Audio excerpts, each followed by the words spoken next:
Shalom Bapak Ibu Saudara-saudari yang saya kasihi di dalam Yesus Kristus. Kita kembali lagi bertemu di dalam renungan harian HKBP Resort Surabaya pada hari ini, hari Rabu tanggal 26 April 2023. Sebelum kita menerima firman Tuhan, mari kita terlebih dahulu berdoa. Kita berdoa. Kami mengucap syukur kepadamu Tuhan di pagi hari yang indah ini. Tuhan masih memberkati kami. Tuhan memberikan kepada kami satu hari yang baru. Tuhan, sebelum kami memulai aktivitas kami terlebih dahulu mau menyerahkan hidup kami kepada Tuhan, supaya kemanapun kami melangkah, kemanapun kami beraktivitas, Tuhan selalu memberkati kami. Kami percaya ketika Tuhan beserta kami akan mampu untuk melakukan segala pekerjaan kami. Untuk itu Bapa, kami akan menerima firman-Mu. Kiranya firman-Mu menjadi pelita bagi kaki kami. Kiranya firman-Mu dapat menguatkan kami. Berikan kami hikmah agar kami dapat mengerti dan melaksanakan firman-Mu di dalam kehidupan kami. Amin. Bapak, Ibu, Saudara-saudari, firman Tuhan yang menyapa kita pada pagi hari ini tertulis di dalam Injil Yohanes pasal 15 ayat 15. Injil Yohanes pasal 15 ayat 15. Demikian pembacaan firman Tuhan. Aku tidak menyebut kamu lagi hamba, sebab hamba tidak tahu apa yang diperbuat oleh tuannya. Tetapi aku menyebut kamu sahabat, karena aku telah memberitahukan kepada kamu segala sesuatu yang telah ku dengar dari Bapakku. Dang hubuar behamu anak somang, aidang diboto anak somang na niula ni idupna.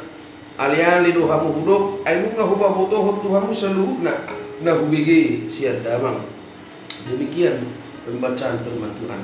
Bapak, Ibu, Saudara-saudari yang saya kasihi di dalam Yesus Kristus, di dalam kehidupan kita ini, karena kita adalah makhluk sosial, sehingga kita boleh katakan bahwa hidup kita bisa bergantung kepada orang lain. Artinya Bapak, Ibu, Saudara-saudari, kita tidak bisa hidup sendiri di dalam dunia ini. Apapun dan bagaimanapun kita pasti harus membutuhkan seorang sahabat, atau lebih, kita harus membutuhkan orang lain ada di sisi kita. Itu yang menunjukkan bahwa di dalam hidup kita, di dalam perjalanan hidup kita ini, kita makhluk sosial dan harus bersahabat dan harus berkomunikasi dan harus juga mempunyai hubungan dengan orang lain. Tetapi Bapak, Ibu, Saudara-saudari, mencari teman sejati, mencari teman yang baik itu tidak mudah. Ada saja banyak orang yang tidak setia dalam berteman. Ada saja orang yang habis manis sepah dibuang dalam berteman. Ada saja orang yang berteman ini, ada saja yang mau berkhianat kepada teman. Dan ada juga teman pas waktu kita tertawa, kita bahagia, tetapi mencari teman pas waktu kita berduka atau di dalam kepahitan, itu sangat sulit. Untuk itu Bapak, Ibu, Saudara-saudari, ada firman Tuhan mengatakan ada teman mendatangkan kecelakaan, tetapi ada juga teman yang mendatangkan kebaikan lebih daripada seorang sahabat. Tertulis di dalam Amsal itu Bapak, Ibu, Saudara-saudari. Dari situ kita melihat bahwa teman yang ada di sekeliling kita, teman yang ada di sekitar kita bisa saja meninggalkan kita ketika kita di dalam penderitaan, ketika kita di dalam kepahitan. Tetapi ada saja teman yang setia kepada kita, walaupun bagaimana sakitnya kita, dia selalu ada menghibur kita. Walau bagaimana keadaan kita, dia selalu ada untuk kita. Terlebih bila kita lihat pada saat ini, orang yang mempunyai kuasa, orang yang mempunyai banyak harta, orang yang mempunyai jabatan, ya Mereka gampang saja mencari teman, bahkan tanpa dicari datang sendiri. Teman-temannya datang sendiri, menjumpainya, menemaninya, dan memberikan hati kepada dia. Itu karena mungkin ada sesuatu yang mau diambilnya dari si orang kaya, atau dari penguasa, atau dari pejabat tersebut. Tapi bila kita bandingkan ketika ada seseorang yang hidupnya melarat, hidupnya miskin, ini sangat sulit mendapatkan teman. Sangat sulit mendapatkan teman. Kenapa kita bilang seperti itu? Mungkin orang ada berpikir, ya, ini kawan tidak bisa diandalkan, ini teman tidak bisa diandalkan. Jadi sehingga kita selalu ditinggalkan, ya, dia selalu ditinggalkan dan orang tidak peduli terhadap dia. Tetapi nas ini menunjukkan Bapak Ibu Saudara-saudari, lebih dari itu semua, Allah menawarkan, Allah memilih kita, Allah menjadikan kita menjadi sahabat. Yesus memilih kita menjadi sahabatnya, bukan kita yang memilih, tetapi Dia yang memilih kita menjadi sahabatnya. Kita bukan lagi sebagai hamba dan anak somang behita dibain alenya gabe ale-ale. Artinya Bapak Ibu Saudara-saudari, ketika Tuhan menganggap kita sebagai sahabatnya, Dia telah memberitahukan kepada kita apa yang sudah disampaikan oleh Bapa di surga kepada Dia, termasuk kepada kisah penyelamatan yang diberikannya kepada kita. Dia menjadikan kita sebagai sahabat. Tentu Bapak Ibu Saudara-saudari, ya, ketika Tuhan menjadikan kita sahabatnya, marilah kita juga menunjukkan bahwa kita adalah sahabat yang baik. Artinya sahabat yang setia, artinya sahabat yang tahu mengucap syukur. Ya, ada saja sahabat yang tidak tahu mengucap syukur, ya. Tapi kita diminta untuk mau mengucap syukur. Kenapa? Karena Dia sahabat kita, Yesus sahabat kita, telah memberikan apa yang perlu di dalam hidup kita.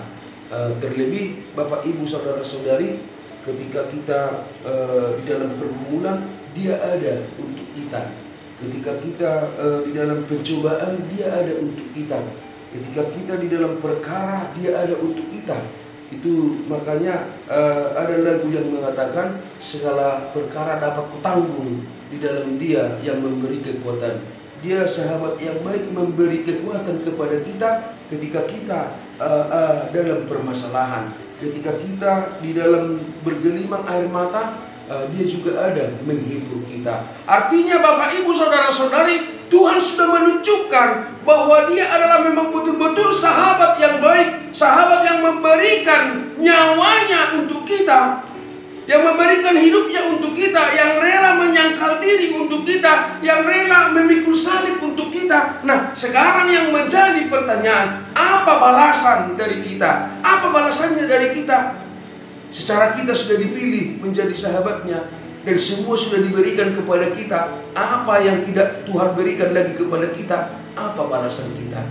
Bapak Ibu Saudara-saudari, nats ini mengajarkan kita, marilah sayangi Dia, marilah ikut Dia, marilah setia kepadanya, marilah menjadi sahabat yang tahu balas budi, marilah sahabat yang tahu mengucap syukur kepada Dia, supaya Dia pun tetap memberikan apa yang perhatiannya kepada kita, supaya Dia pun Tuhan kita yang memilih kita, memberi apa yang kita butuhkan di dalam perjalanan kehidupan kita. Yakinlah Bapak Ibu Saudara-saudari, jika saat ini kita beranggapan, berpikir bahwa Tuhan itu bukanlah sahabat yang sejati, ya, itu hanya pemikiran sekarang. Dan suatu saat kita pasti butuh Dia. Dan ketika kita butuh Dia, Dia menutup pintunya. Apa yang dapat kita lakukan?